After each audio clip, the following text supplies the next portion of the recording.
네, 안녕하십니까. 오늘 이야기할 주제는 한강답사 1번지 폐사지를 찾아서라고 하는 제목입니다. 한강답사 1번지 하면서 제일 먼저 소개한 그림은 충주댐 방류하는 모습이네요. 충주댐에 수문을 열고서 지금 방류하는 모습인데, 이 충주댐이 있는 곳이 바로 한강입니다. 우리는 저 충주댐이 남한강 하고서 자꾸 얘기를 하는데 실은 이게 한강의 본류에 있는 그런 그 댐이다 이렇게 생각을 하시면 되고요. 그리고 이 충주댐서부터 여주 있는 데까지 한강답사 1번지 하고서 지금 명칭을 정하고 이쪽 지역에 있는 폐사지들을 중심으로 해서 오늘 강의를 진행할까 합니다. 충주호에서 찍은 그 사진인데요. 아주 멋지죠. 이런 그 좋은 풍광을 자랑하는 이런 곳에 옛날 선인들도 많은 관심을 가지고 이쪽에 그 문화를 아름답게 가꾸려고 노력을 했다 하는 것을 우리가 알 수 있습니다. 보통 이제 한강이라고 하면은 그 태백산맥에서 발원을 해서 강원도, 충청북도, 경기도, 서울특별시를 동서로 흘러서 그리고 황해로 들어가는 이런 강을 말합니다. 보통 본류의 길이가 514km 된다라고 얘기를 하고 우리나라에서는 이 압록강, 두만강, 낙동강 다음으로 네 번째로 긴 강입니다. 그리고 유역 면적은 압록강, 두만강 다음이죠. 보통 한강이라고 하는 그 말의 뜻은 큰 물줄기 내지는 뭐 한가람, 큰 강 뭐 이런 그 의미입니다. 한서 지리지에는 여기를 대수라고 이렇게 표기도 하고 있고요. 광개토 대왕비에는 아리수라고 이렇게 명명을 하고 있습니다. 그리고 삼국사기의 그 백제 건국설화에는 웅리하라고 하는 표현도 보이고 찰한자를 쓰는 한수 뭐 이런 명칭도 보입니다.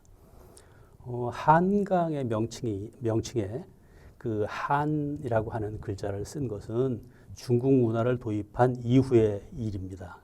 그러나 알이 즉 알이라고 하는 이런 그 의미를 이제 고대에는 크다라고 하는 이런 그 의미를 갖는데 크거나 신성하다라고 하는 이런 의미를 갖는데 바로 한강도 이렇게 크거나 신성한 강 뭐 이런 그 비슷한 뜻을 가지고 있습니다.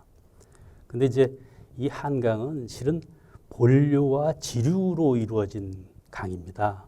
그리고 태백산, 금대산 그쪽에서 검룡소가 있는데 이 검룡소에서부터 시작된 강이 한강이고 한강의 지류로서는 이제 북한강도 있고요, 섬강도 있고 아니면 달천도 있고 뭐 동강, 서강 하는 것들은 다 지류가 됩니다. 보통 강이라고 하는 것은 본류와 지리로 다 이루어지는데 우리는 어느 때부턴가 남한강, 북한강 하고서 얘기를 하고 있고 한강의 길이는 양평에서 합쳐진 그 다음에 김포까지 내려가는 그것만 한강인 줄 알고 있는데 그렇지 않다 하는 것을 우리가 기억하시면서 오늘 시간을 들어주시면 좋겠습니다. 지금 그 충주댐 바로 밑에 그 한강에 대한 표시를 국토교통부에서는 벌써 국가하천 한강 하고서 표시를 하고 있습니다. 이것이 이제 본류를 따라가면서 계속 다 이것이 표기가 되기 시작한 것이 2013년서부터니까 계속 이런 표기가 이제 지금 돼 있는데도 불구하고 많은 사람들은 그냥 익숙해져 있는 명칭, 남한강이라고 하는 얘기들을 자꾸 쓰고 있는데 이제 그 이름은 버려야 될 거로 이렇게 생각이 듭니다. 이 한강을 충주에서 바라다본 석양의 모습입니다. 아주 멋진 이런 풍광들을 자랑을 하죠. 바로 이런 것을 보시면서 우리의 선조들은 주변에 많은 이 강줄기를 따라서 많은 문화유산들을 남겼다 이렇게 이해를 하시면 되겠습니다. 오늘 저는 이제 설명을 할 사항이 이 밑에 정토사지서부터 시작해서 김생사지, 타평리, 그리고 청룡사지, 원주 쪽으로 넘어가서 거돈사지, 법천사지, 흥법사지까지 그리고 여주의 일부 뭐 이렇게 지금 쭉 그 지도상에 나타난 대로 설명을 하려고 합니다. 제일 먼저 어떻게 나온 것이 이제 타평리 사지라고 보통 이야기를 하는 중앙탑이 지금 딱 나오는데요. 이 중앙탑은 충주 지역에 있는 분들은 충주가 우리나라의 가운데 있는 고장이라고 해서 충주의 하나의 상징물처럼 보는데 저 탑이 7층 석탑이고 통일신라 때 세운 탑인데요. 주변에 실은 절터가 있어줘야 되는데 발굴을 해도 영 절터가 나오질 않네요.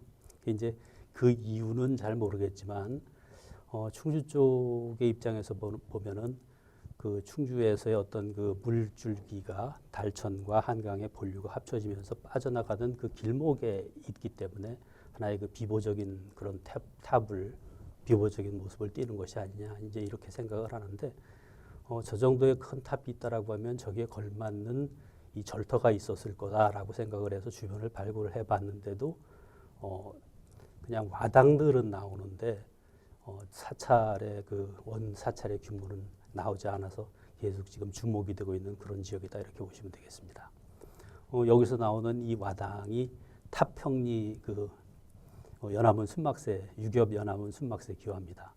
저 기와를 보시면은 그 요철이 아주 뚜렷하고 그리고 그 뚜렷한 것으로 와서 이 고구려 냄새까지 나는 그런 그 기와입니다. 와당입니다. 그리고 물론 바탕흙은 이제 백제적인 모습 보이고 그다음에 그 연꽃 무늬를 만든 그 자체는 신라적인 요소 이렇게 고구려와 백제 신라의 요소가 다 섞여 있는 이런 와당이다라고 이제 학계에서는 보고 있는데 그것이 유일하게 중앙탑 근방에서만 지금 나오고 있다는 사실 기억했으면 좋겠습니다.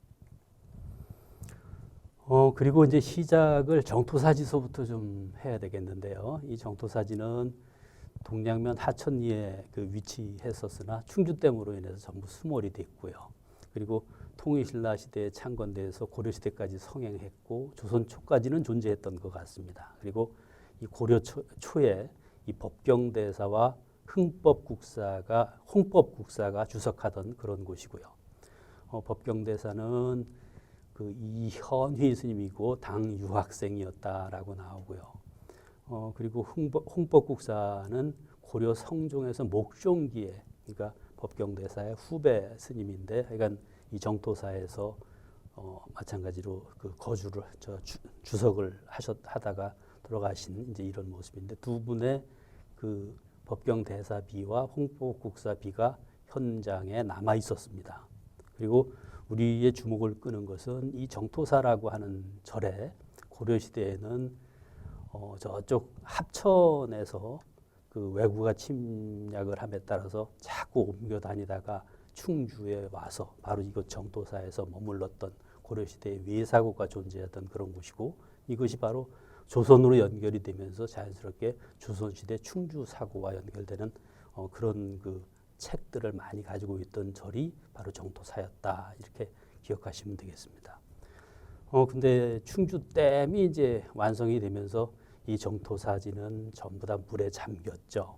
물에 잠긴 것을 이렇게 쳐다보는 이런 모습인데 제가 이제 이렇게 앵글을 잡은 것은 저쪽 그 끝에 있는 그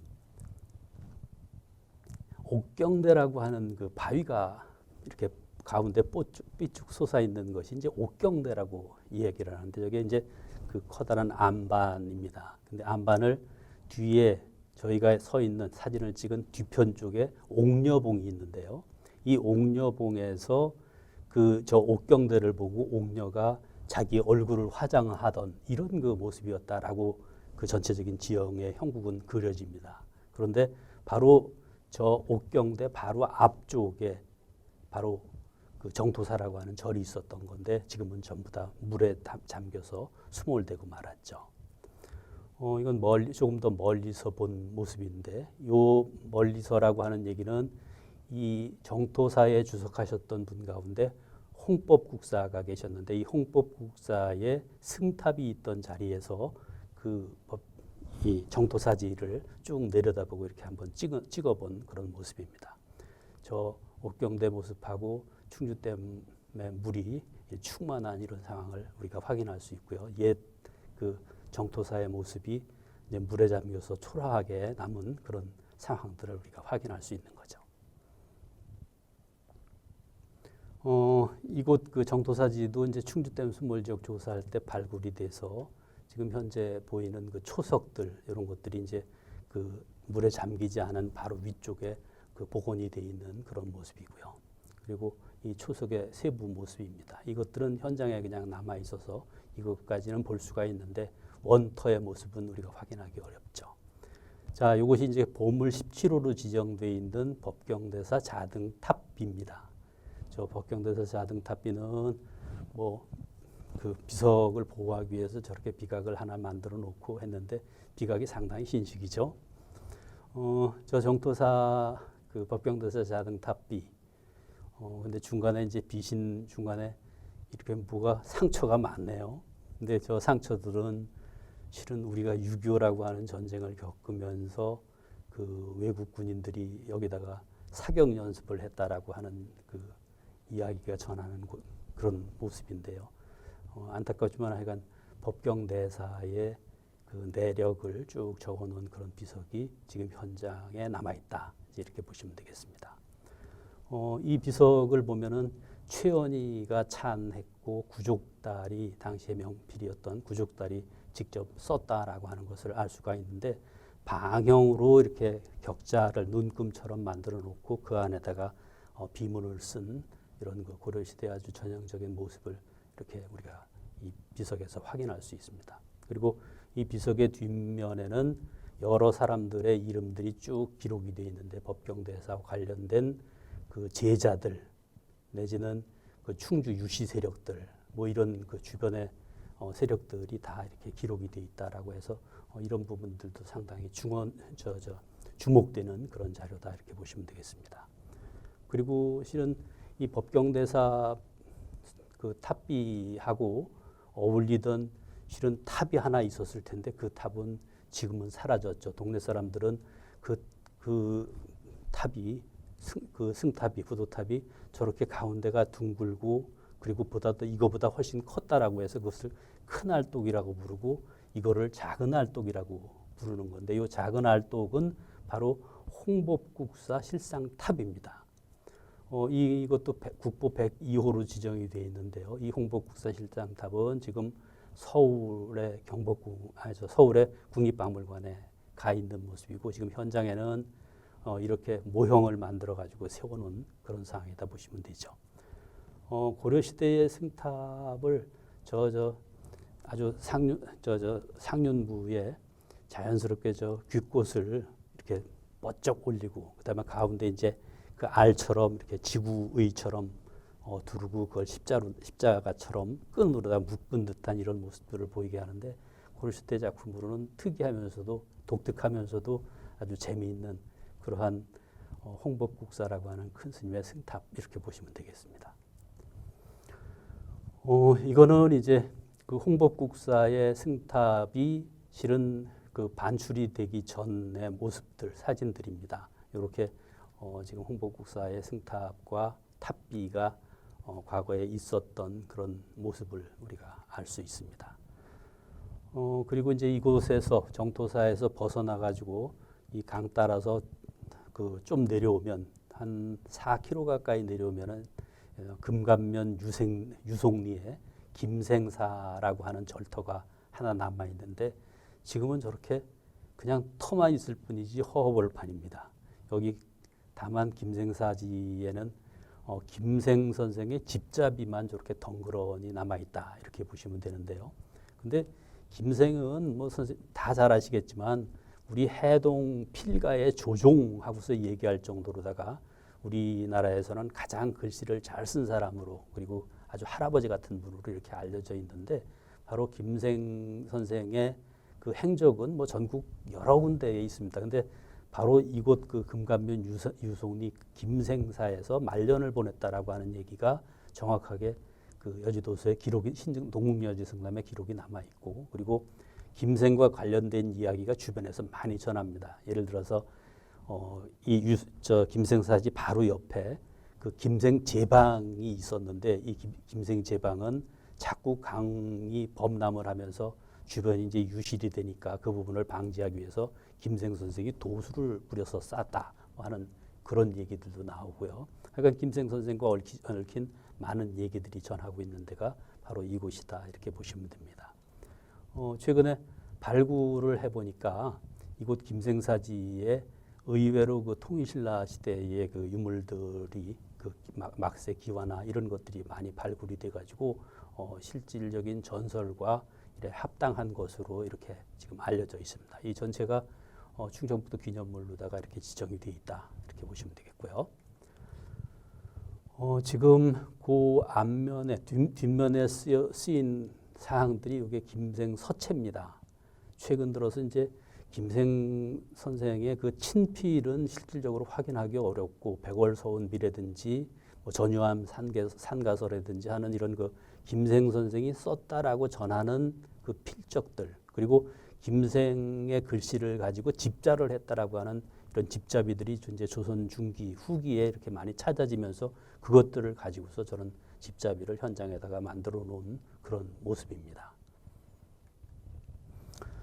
그 다음에 이제 그 김생사지에서 또 한 4km 이렇게 떨어져서 하류로 다 내려오다 보면은 충주의 제일 끄트머리인 소태면 오량동에 청룡사지가 있습니다. 이곳 청룡사지는 조선 초기, 그러니까 고려 말에서 조선 초에 이렇게 운영이 됐던 사찰인데, 조선 초기에 이 보각국사 혼수라고 하는 분이 이 청룡사지에서 계시면서 많은 일들을 했고 여기서 돌아가셔서 저렇게 승탑을 남겼다 이렇게 보시면 되겠는데요.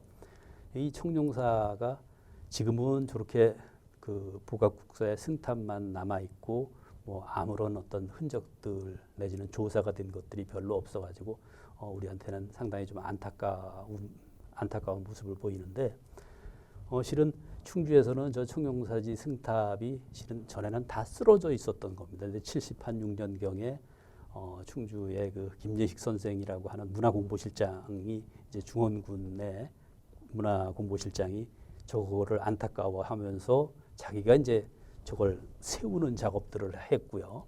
그래 가운데 승탑을 저렇게 세우고 앞에 석등 뒤에 탑비 요 세 개를 원래 있던 자리를 그대로 찾아서 저렇게 나란히 복원을 하고서 김재식 선생이 생전에 저희들한테 그 이야기했던 거에 의하면 저것을 복원을 하고서 이제 문화재로 지정 신청을 하려고 하면서 자기는 저 가운데 있는 승탑이 하도 예뻐서 저거를 보물로 지정했으면 했고, 그리고 지방 유형문화재 2점, 보물 1점 이 정도는 되겠다 싶어서 이제 문화재 지정 신청을 했는데 그 결과는 오히려 역전이 되게 가운데 것이 국보가 되고 저쪽 양쪽 두 개의 그 탑비와 앞에 있는 사자석 등은 보물로 지정이 돼서 내려온, 그래서 오히려 깜짝 놀랐다. 우리가 이 지역에 있으면서도 우리가 가지고 있는 문화재를 제대로 알아보지 못했다 하고서 아주 통탄을 했다라고 하는, 그래도 너무 기뻐서 그냥 뭐 뛸 듯이 기뻤다라고 하는 이런 증언들을 했던 것을 들은 적이 있는데, 바로 저 청룡사의 보각국사라고 하는 분이 주석하시다가 돌아가시고 난 후에 결과물이 저렇게 남아있다 이렇게 보시면 됩니다. 그런데 저는 저 청룡사라고 하는 것을 보각국사라고 하는 분만 가지고서 얘기하기보다는 보각국사가 이 청룡사에서 했던 일, 남겼던 일을 이제 주목을 하고 싶은데요. 이 보각국사가 이제 그 주변에 그 암자터도 있고 연회함이라고 하는 암자터도 있고 해서 이거 주변을 이제 살피면서 조사하는 이런 모습인데, 이 암자터에서 나온 책이, 암자터에서 이제 도서들을 이렇게 발간을 했는데 그 발간했던 책이 설림보훈이라는 책이 이제 그 실존을 합니다.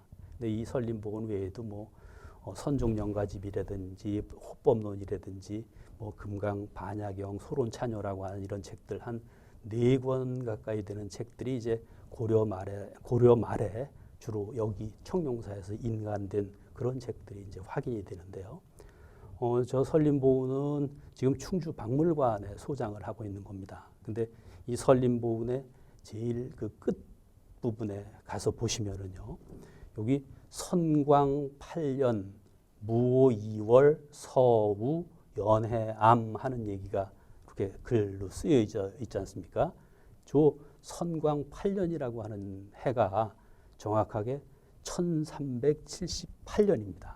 이 1378년에 그 연회암이라고 하는 암자에서 이 책을 글씨를 써서 이 책을 간행을 했다 하는 것을 우리가 알 수 있는데 여기를 조금 더 한 칸을 넘겨 보면은 제일 끝에 단판하고 쓰고 있고 충주 철룡 선사하고 적고 있습니다. 근데 이 철룡 선사라고 하는 것이 바로 조금 전에 우리가 봤던 철룡 사지일 테고요. 여기에서 보각국사가 연회암에서 목판 인쇄본들을 만들었는데 이것이 바로 그 설림보훈이다. 그런데 그 설림보훈이 간행된 해는 정확하게 1378년이더라. 근데 이 1378년이라고 하는 연대는 청주에서 최근에 그 조사가 되고 확인이 되고 청주에서 아주 그냥 그 이름 때문에 구 이름도 만들어지고 했던 그 흥덕사지라고 하는 거 아시죠? 흥덕사지에서 발간이 된 책이 잘 아시는 직지심체요절입니다. 백운화상이 직접 썼다라고 얘기하는 그 직지심체요절. 그 직지라고 하는 책이 인간된 해가 1377년입니다. 그러면 바로 한 해 차인데요. 근데 직지심체요절, 직지는 금속 활자로다가 만든 거고 이 청룡사에서 나온 설림보훈은 바로 한 해 뒤에 이렇게 목판으로 나왔습니다. 그런데 한번 우리가 좀 생각을 해보자고요. 금속 활자본으로다가 책을 만드는 게 돈이 많이 들었을까요? 아니면은 저렇게 목판으로 만드는 게 작업하기가 힘들고 훨씬 돈이 많이 들었을까요? 우리가 그렇게 생각을 해본다라고 하면은 청주에서는 당시에 청주 흥덕사하고 충주에 있는 청룡사의 사세를 이렇게 비교를 할 수가 있겠죠. 근데 사세를 제가 개인적으로 생각을 한다면 목판 인쇄가 실은 금속 활자로 인쇄하는 것보다 훨씬 더 많은 비용이 들어갑니다. 왜냐하면 목판이라고 하는 것은 나무를 자르고 키고 판을 만들고 거기다 각을 하고 찍고 그러고서 책들을 만들어내는데 한 번만 작은 실수 한 번만 하더라도 이 판을 다 바꿔야 되는 그러면서 수많은 노력이 들어가는 정성이 들어가는 이런 모습이지만 일단 금속 활자라고 하는 것은 활자를 만들어 놓고 활자를 조합을 하니까 활자를 한 번만 제대로 만들어 놓으면 조합해서 책을 찍는 것 그런 과정은 상당히 많이 줄어들 수가 있거든요. 초기 자본만 조금만 더 투자를 하면 금속 활자는 조금 더 쉽게 만들 수 있지 않았느냐. 다만 청룡사는 훨씬 더 목판 인쇄를 하기 위해서는 훨씬 더 많은 공력이 더 들어갔을 거다. 두 사찰을 비교한다면 이 고려시대에 거의 동시에 나온 책인데 직지 찍어냈던 것보다 청룡사가 훨씬 월등하게 그 재정적으로 풍족했으니까 목판 인쇄를 저렇게 할 수 있지 않았나 이렇게 판단이 됩니다. 그러나 그것이 이제 1370년대인데 이것이 한 700여 년 이렇게 흐른 현재 입장에서는 어떻습니까?